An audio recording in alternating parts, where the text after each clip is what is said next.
नाम है अतुल सिंह चंदेल और आप सभी का एक बार फिर से स्वागत है देवांगन क्लासेस के ऑनलाइन प्लेटफॉर्म में। हमने चालू किया था हॉस्टल वार्डन का एमसीक्यू सीरीज़, जिसके अंतर्गत हमारी 2 क्लासेस हो चुकी है। आज हमारा एमसीक्यू रहेगा समावेशी शिक्षा या इंक्लूसिव एजुकेशन के ऊपर। तो चलिए आइए आज का एमसीक्यू सीरीज़ स्टार्ट करते हैं। ठीक है, चलिए क्वेश्चन नंबर पहला।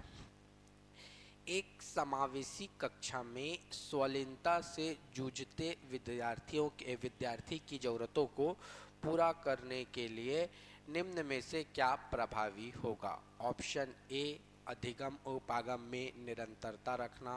ऑप्शन बी, कक्षा स्थिति में विभिन्नताएं और लगातार बदलाव करते रहना। ऑप्शन सी, उन्हें स्वयं को बड़े समूहों के सामने व्यक्त करने को कहना। ऑप्शन डी, उन्हें विशिष्ट संकाय में ही पढ़ाना। ठीक है, चलिए अपना आंसर प्रस्तुत करिए। देखो, ऐसे प्रश्नों को हल करने के लिए आपको पहले उन ऑप्शन पर ध्यान देना है जो उसका उत्तर नहीं हो सकता। कहने का मतलब वैसे ऑप्शन को आपको कट करते हुए चलना है, फिर जो हो सकता है आपको उस पर फोकस करना है। ठीक है, तो पहले उन ऑप्शन को काटिए जो इसका उत्तर या आंसर नहीं हो सकता। ठीक है, ऐसे स्टेटमेंट वाले क्वेश्चन को ऐसे ही बनाया जाता है।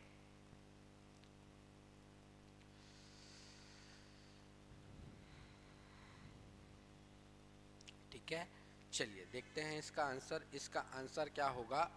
ए। इसका आंसर होगा ए। ठीक है, तो सबसे पहले एक समावेशी कक्षा। तो समावेशी शिक्षा या समावेशी कक्षा का पहले तो अर्थ समझो। समावेशी, तो समावेशी कक्षा का अर्थ होता है सबको एक साथ शिक्षा। तो ऐसी कक्षा जहां सबको एक साथ शिक्षा दी जाए। तो अब आप बोलोगे सबको शिक्षा एक साथ ही दी जाती है। हाँ ठीक है, सबको शिक्षा एक साथ दी जाती है, लेकिन वो कैसे बालक होते हैं? सामान्य बालक। कुछ बालक कैसे होते हैं जिनको सुनने में समस्या है, कुछ बालक कैसे होते हैं जिनको बोलने में समस्या है, उनको भी मैं कहाँ बैठाल के शिक्षा दूंगा? सामान्य बालकों के साथ। तो मैं यहाँ पे क्या लिख सकता हूँ? पिछड़े बालक। कुछ बालक ऐसे होते हैं जिनकी बुद्धि लब्धि ज़्यादा होती है या जो अत्यधिक प्रतिभाशाली होते हैं, तो उन बालक को भी मैं सामान्य बालक के साथ ही बैठा के शिक्षा दूंगा। तो बस जब सभी बालकों को एक साथ शिक्षा दी जाएगी, वही क्या कहलाता है? समावेशी शिक्षा कहलाता है। मतलब एक चीज आप याद रखेंगे, समावेशी शिक्षा में कभी भी पृथक्करण वाला तथ्य काम नहीं करता। जैसे कि मैं बोलूँगा विशिष्ट बालकों को अलग संकाय में पढ़ाया जाए, तो ये क्या हो जाएगा? गलत हो जाएगा। तो कभी भी समावेशी शिक्षा में सेपरेशन या पृथक्करण वाला कॉन्सेप्ट सही नहीं होगा। इस चीज़ को आपको ध्यान रखना है। ठीक है, चलिए तो समावेशी का अर्थ समझ आया। नेक्स्ट, स्वलीनता। स्वलीनता कहने का अर्थ है स्वयं में क्या रहना? लीन रहना। मतलब ये लोगों से ज़्यादा बातचीत या व्यवहार नहीं करता, ये स्वयं में क्या रहता है? लीन रहता है।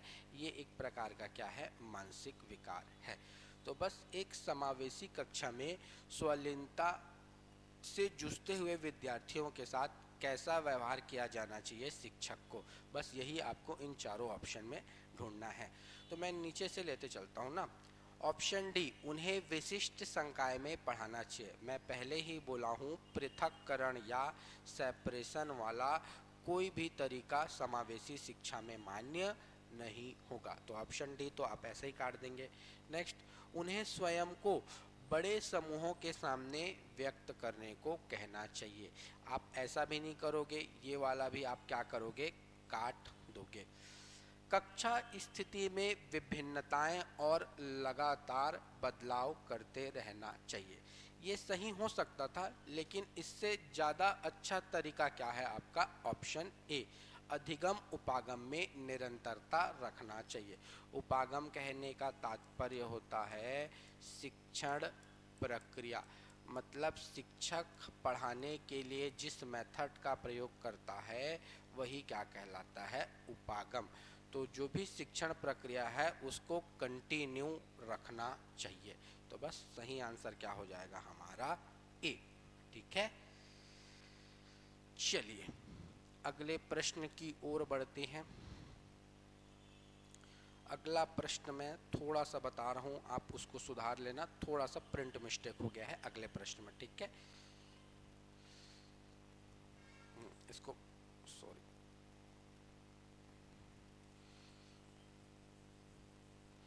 इस सुगम्य की जगह आप लिख लेना अगम्य इमारती ढांचा। ठीक है, चलिए अब हल करिए। एक बार मैं क्वेश्चन पढ़ देता हूँ।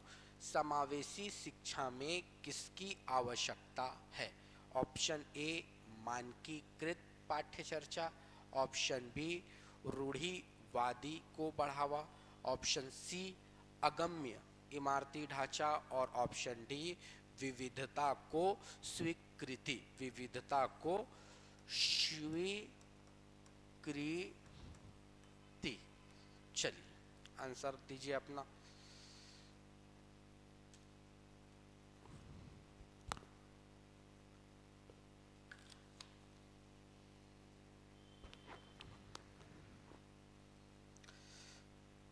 चलिए देखते हैं। तो समावेशी शिक्षा में किसकी आवश्यकता है? मानकीकृत पाठ्य चर्चा। मानकीकृत पाठ्य चर्चा का तात्पर्य क्या है?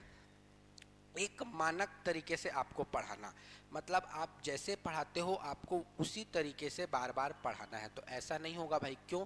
क्योंकि समावेशी कक्षा में सभी प्रकार के बालक हैं। कोई सुन नहीं सकता, कोई बोल नहीं सकता। जो जो सुन नहीं सकता उसके लिए आप दूसरे तरीके का प्रयोग करोगे, जो बोल नहीं सकता उसको पढ़ाने के लिए दूसरे तरीके का प्रयोग करोगे। मतलब मानकीकृत पाठ्य चर्चा रॉन्ग हो जाएगा, ये कभी भी समावेशी शिक्षा में लागू नहीं होगा।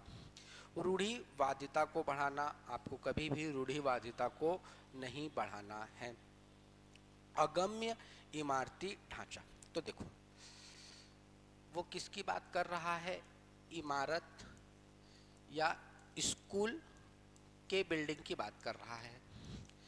इमारत या स्कूल के बिल्डिंग की बात कर रहा है। तो देखो इमारत दो प्रकार का हो सकता है, एक होगा सुगम्य और एक होगा अगम्य। सुगम्य मतलब आसान और अगम्य कहने का मतलब कठिन। तो जो स्कूल की इमारत है या बिल्डिंग है वो कैसी होनी चाहिए? सुगम या आसान होनी चाहिए। इसको मैं एक उदाहरण से समझाता हूँ। जैसे कि मान लो स्कूल में कैसे बालक भी आ रहे हैं जो अपंग हैं, जो विकलांग हैं, जो चल नहीं सकते। वो किसका प्रयोग करते हैं? व्हील चेयर का प्रयोग करते हैं। तो ऐसे बालक भी आ रहे हैं। तो स्कूल का ढांचा ऐसा होना चाहिए, इमारत, मान लो व्हील चेयर वाला बालक कहाँ पहुँच गया? पहले धीरे धीरे वो आगे की कक्षा में पहुँच गया, मतलब 9th-10th में पहुँच गया। और 9th-10th की क्लास कहाँ लगती है? ऊपर बिल्डिंग में लगती है। तो स्कूल का इमारत ऐसा होना चाहिए आपके लिए किसकी व्यवस्था हो? ऊपर जाने के लिए रैंप की व्यवस्था हो। अब वो सीढ़ी से थोड़ी चढ़ पाएगा, तो उसको चढ़ने के लिए किसकी व्यवस्था हो? रैंप की व्यवस्था हो। या जैसे जो व्हील चेयर वाले बालक हैं उनके लिए जो टॉयलेट है वो कैसा होना चाहिए? वेस्टर्न होना चाहिए। कहने का मतलब जो स्कूल का इमारत है वो क्या होना चाहिए?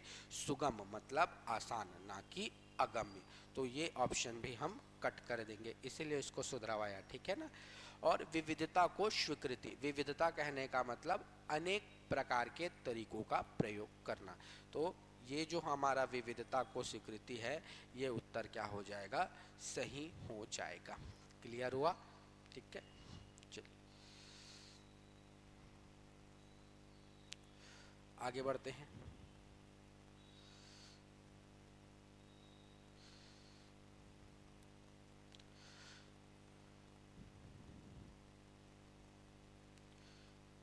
निम्नलिखित में से कौन सा समावेशी शिक्षा की भावना को पालन नहीं करता?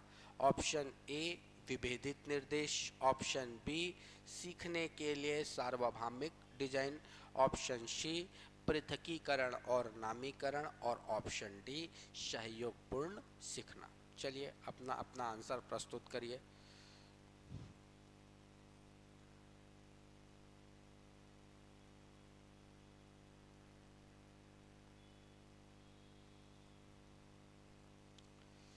चलिए इसका सही आंसर क्या होगा? इसका सही आंसर होगा ऑप्शन सी। चलिए देखते हैं। समावेशी शिक्षा की भावना का पालन नहीं करता। विभेदित निर्देश तो अलग अलग प्रकार से लोगों को सिखाना, मैं पहले ही बताया हूँ।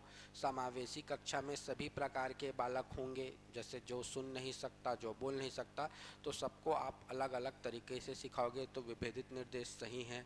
सीखने के लिए सार्वभौमिक डिजाइन, अलग अलग प्रकार का डिजाइन, जो बालक सुन नहीं सकता उनको जो बालक देख नहीं सकता उनको आप कैसा चित्र दिखा सकते हो, उभरा हुआ चित्र दिखा सकते हो, तो ये सार्वभौमिक मतलब अलग अलग प्रकार का डिजाइन, ये भी होगा।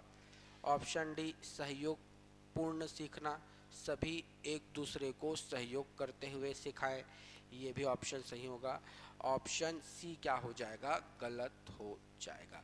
पृथकीकरण कभी भी नहीं करना है, मैं आपको पहले ही बताया हूँ। ऐसे नहीं जो बहरे बालक हैं उसको आप अलग बैठा दिए, जो सामान्य बालक है उसको आप अलग बैठा दिए, तो कभी भी पृथकीकरण नहीं करना है। और एक है आपका क्या? नामीकरण। नामीकरण देखना अक्सर ना गांव के स्कूलों वगैरह में होता है। जैसे किसी को ना कोई नाम दे दिया जाता है, जैसे कि तू गधा है, या तेरे से ये नहीं हो पाएगा, या तू हीरा लाल का बेटा है, तू वैसा ही रहेगा, ऐसा टाइप। तो किसी को भी कक्षा में अलग नाम से संबोधित नहीं करना है।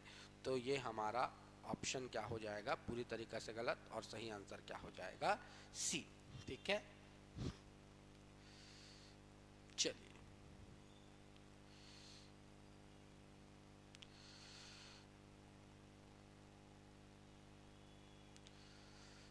नेक्स्ट प्रश्न बड़ा ही आसान सा प्रश्न है। एक कथन दिया है, एक तर्क दिया हुआ है। कथन कहता है समावेशी शिक्षा से केवल विशेष बच्चे ही लाभान्वित होते हैं। तर्क कहता है समावेशी शिक्षा की अवधारणा इस दर्शन पर आधारित है कि केवल कुछ बाधिता वाले शिक्षार्थियों की जरूरत को ही पोषित किया जाए। बड़ा ही सरल प्रश्न है।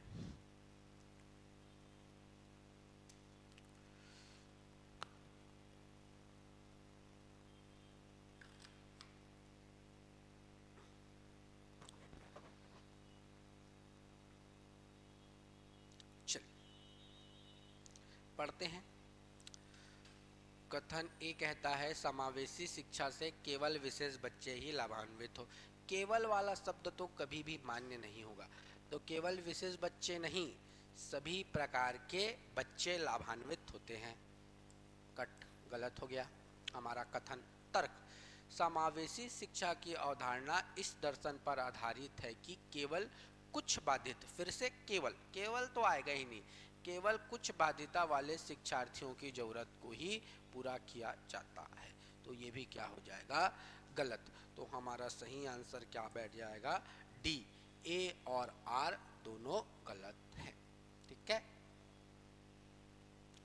चलिए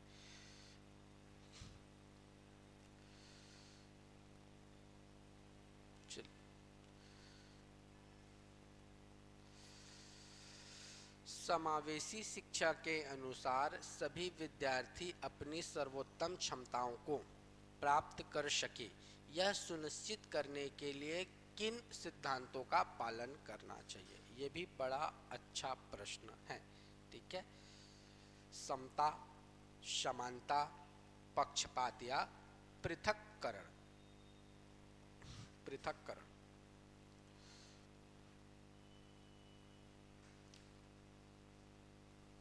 चलिए देखते हैं।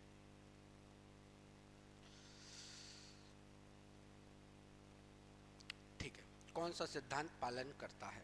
तो देखो, पृथक्करण तो आप पहले ही काट दोगे, ये तो कभी भी समावेशी शिक्षा में लागू नहीं होगा। पक्षपात भी आपको नहीं करना है। समता और समानता, इस दोनों पॉइंट में शायद आपको कंफ्यूजन हुआ होगा। ठीक है, दोनों थोड़ा थोड़ा अलग है। समता को बोला जाता है इक्विटी, समता को इंग्लिश में क्या बोल दिया जाता है? इक्विटी। और समानता को क्या बोल दिया जाता है? इक्वेलिटी। समानता को क्या बोल दिया जाता है? इक्वेलिटी। समानता का अर्थ होता है सभी को समान अधिकार।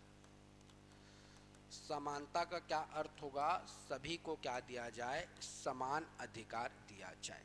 और समता का अर्थ होता है क्षमता के आधार पर अधिकार। अब ये पॉइंट आपको समझ नहीं आया होगा, मैं आपको इसको एक डायग्राम के अकॉर्डिंग समझाने की कोशिश करता हूँ। ठीक है, समझिएगा। ठीक है,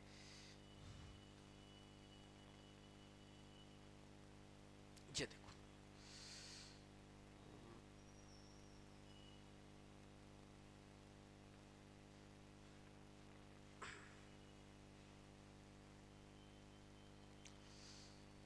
अच्छा वेट, ये कट कर लेते हैं। ठीक, चलिए, ये देखिए, इक्विटी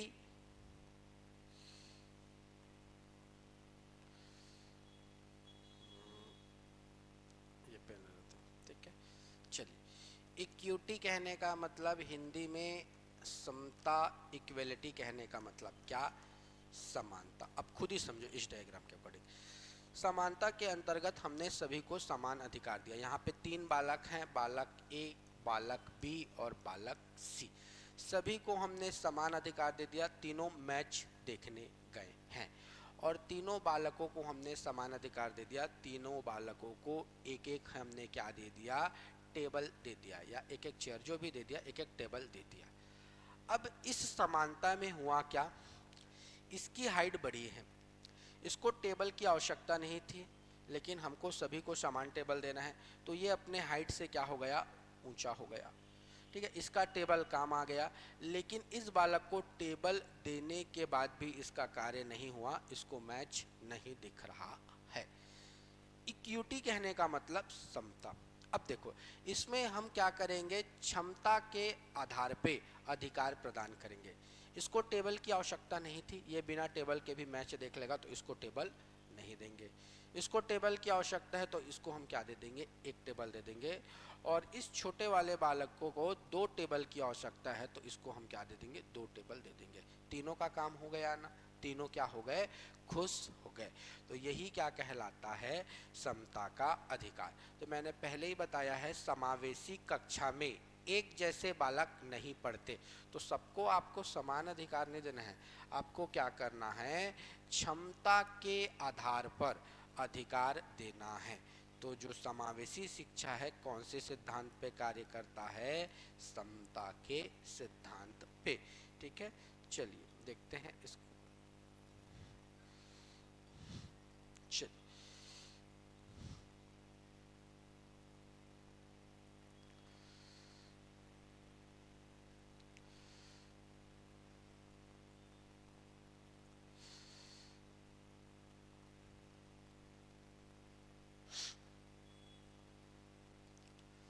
ठीक, तो हमारा ऑप्शन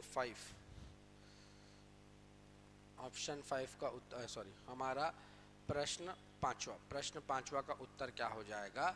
ए, समता। ठीक है,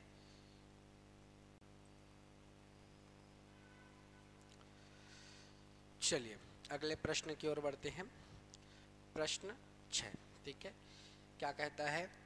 विशिष्ट आवश्यकता वाले बच्चों की जरूरतों को ध्यान में रखने के लिए कौन से दर्शन शास्त्र का पालन करना चाहिए? पहला, इनका पृथकीकरण करके अलग शैक्षणिक संस्थानों में भेजा जाना चाहिए। दूसरा, इनको केवल व्यावसायिक प्रशिक्षण दिया जाना चाहिए। तीसरा, इन्हें समावेशी शिक्षा का हक है कि वे सामान्य स्कूलों में पढ़ते हैं। और चौथा, इनको किसी भी प्रकार की शिक्षा की जरूरत ही नहीं है। देखो कैसा पॉइंट बोल दिया। चलिए अपना अपना आंसर प्रस्तुत करेंगे।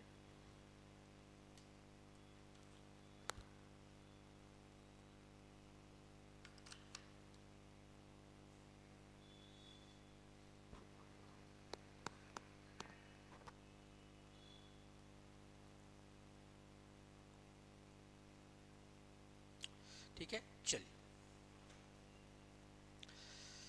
तो इसका सही आंसर क्या हो जाएगा?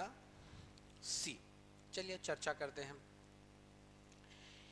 विशिष्ट बालकों को कहाँ पढ़ाना चाहिए, बस ये बोलना चाह रहे हैं। इनका पृथकीकरण करके अलग शैक्षणिक संस्थानों में भेजा जाना चाहिए। मैं पहले ही बोला हूँ, पृथकीकरण वाला कोई भी कॉन्सेप्ट लागू नहीं होगा, तो आप ये तो ऐसे काट देंगे।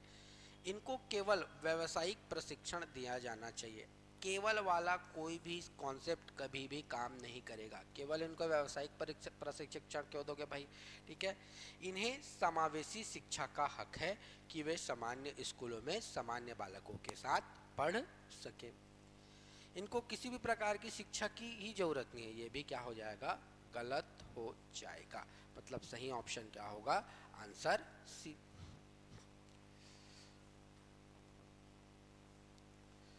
चलिए अगले प्रश्न की ओर बढ़ते हैं।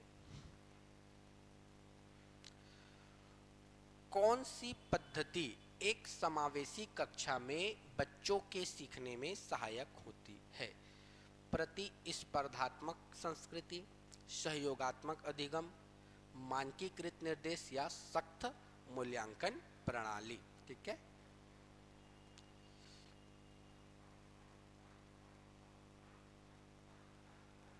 चलिए, इसका सही उत्तर हो जाएगा बी, सहयोगात्मक अधिगम। ठीक है। चलो, पहला, प्रतिस्पर्धात्मक संस्कृति कहने का मतलब कंपटीशन की भावना नहीं होना चाहिए। आप कंपटीशन की भावना से नहीं बैठोगे। ठीक है। नेक्स्ट, मानकीकृत निर्देश। मानकीकृत वाला भी काट दोगे क्योंकि कक्षा कैसी है? समावेशी, तो सबको आप एक समान नहीं पढ़ा सकते, अलग अलग तरीकों का प्रयोग करोगे। सख्त, तो मूल्यांकन प्रणाली कभी भी सख्त नहीं होना चाहिए। कक्षा में आप सख्त व्यवहार का प्रयोग नहीं करोगे, तो ये आप ऐसे ही काट सकते हो। मूल्यांकन प्रणाली ठीक है, लेकिन सख्त मूल्यांकन प्रणाली नहीं होनी चाहिए। तो सही आंसर क्या होगा? सहयोगात्मक अधिगम। सभी लोग एक दूसरे से सहयोग करते हुए क्या करें? सीखे। तो सबसे अच्छा ऑप्शन वही है। चलिए नेक्स्ट प्रश्न। ये तो बड़ा ही आसान है, इसको आप आसानी से बना सकते हो। एक शिक्षिका को विविध बच्चों की कक्षा में, जिसमें हाशिए पर समुदाय आने वाले बच्चे भी शामिल हैं, क्या करना चाहिए? ऑप्शन ए, सभी व्यक्तिगत भिन्नताओं को नज़रअंदाज करना चाहिए। ऑप्शन बी, सभी सांस्कृतिक भिन्नताओं को नज़रअंदाज करना चाहिए। ऑप्शन सी, सभी सांस्कृतिक भिन्नताओं को मिटाने के लिए कार्य करना चाहिए। ऑप्शन डी, मानना चाहिए कि विभिन्नताएं कमियां नहीं हैं।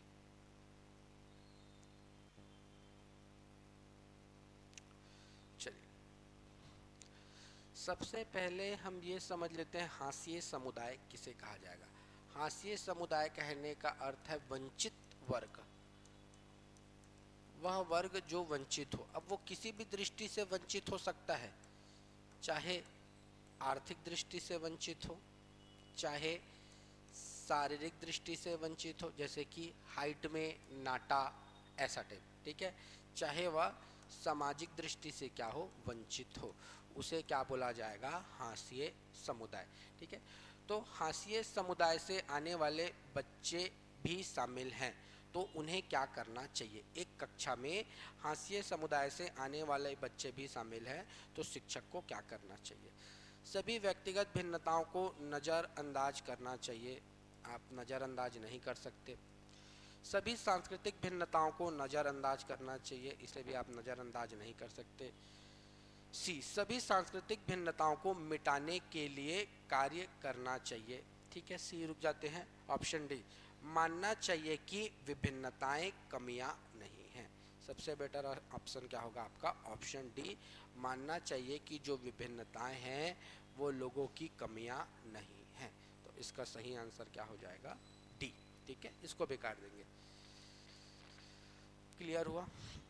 क्या था ऑप्शन सी, सभी सांस्कृतिक भिन्नताओं को मिटाने के लिए कार्य करना चाहिए। काहे मिटाओगे भाई? आप सांस्कृतिक भिन्नताओं को नहीं मिटा सकते। ठीक है ना, सबकी अलग अलग संस्कृति होती है, तो ऑप्शन सी भी कट होगा। ये क्वेश्चन आ गया NEP 2020 का। हालांकि मैं NEP का अलग MCQ लेके आऊँगा, बट ये सरल सा है तो डाल दिया मैंने। राष्ट्रीय शिक्षा नीति NEP न्यू एजुकेशन पॉलिसी 2020 किसकी ओर बदलाव का प्रस्ताव रखा है? काट के बना सकते हो आप, ठीक है। ऑप्शन ए, यह सीखना कि कैसे सीखना है, रटकर सीखने की प्रक्रिया, पाठ्यक्रम सामग्री में वृद्धि या मानकीकरण।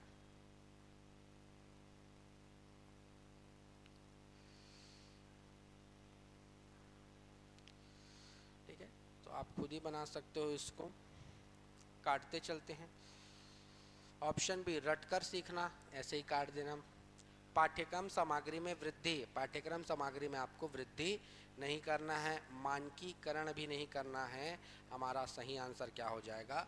यह सिखाना कि कैसे सीखना है।